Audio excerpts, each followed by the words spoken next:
Where is that magic line between personal brand and business brand, the company brand? This gets easier the bigger your company gets, right? There's got to be a differentiation between who you are as the founder and CEO and what the company is. But for those of us who are just starting out or we've been in business for a while, but we're still kind of trying to navigate the whole is am I representing myself? Am I representing the company? Do I have a personal brand? What does that mean if I have a personal brand? I love this question because honestly, I'm still trying to figure out what it means to have a personal brand. Yes, people know who you are, people know what you do. I also feel like there's a lot of personal brand that's still a company. It's just that they are the company. And this, not even, I mean, it does extend to influencers, but I was going to say more than extends to influencers. I mostly think of influencers when I think of this because they're the ones who kind of elevated and got us all talking about the idea of a personal brand and what it is and why we need one and how to get one. So, but for companies, it can be really confusing, especially if you're a solopreneur. Is this my personal brand? Is this my company brand? Where is that line? And I do want to say that for a while, there might not be much of a line.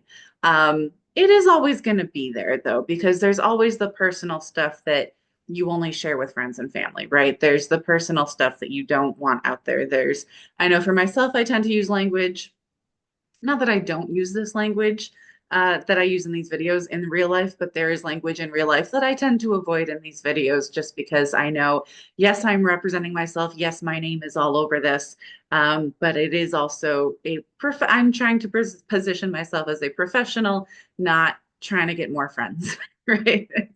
This is Allison, the content marketer, not Allison, the real life person out in the world. So, that is something that I want you to consider is where do you want the line? And that is totally up to you. You don't have to use different language in your marketing stuff versus in your personal life. I have clients who are feel very free and should feel free to use that stuff because that's how they communicate with their clients.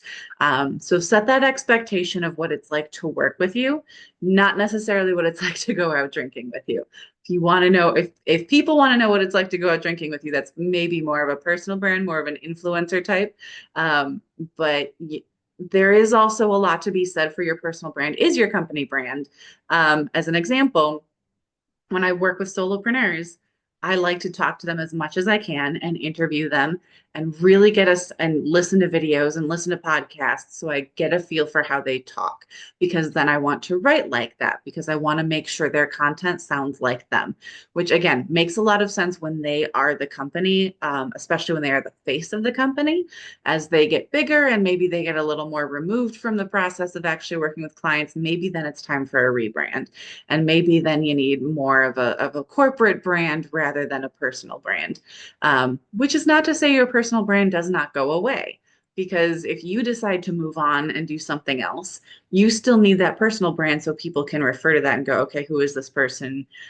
What do they do? What do they know? Why should I care what they have to say or what they want to do? So it is tricky, and there is no one answer for everyone because it does vary depending on your comfort level. But that is something that I want to put out there. I have a friend, as an example, who has a couple of young kids, and she sometimes includes photos and videos of her young kids on sometimes they pop up on Zoom meetings, but they're also in her marketing because she's a mom and that's part of her personal brand and it affects how she works. So she wants to include that. Other people don't include pictures of their kids ever. They barely talk about their kids. So that is something that you can make for yourself. That is your own decision to make. But that is just an example of some of the different choices people make based on their comfort levels. So that is it. That is my tip for you today about personal branding versus company branding, because that one can get tricky. So if you have any other questions about branding, I love playing this in this sandbox. So please reach out because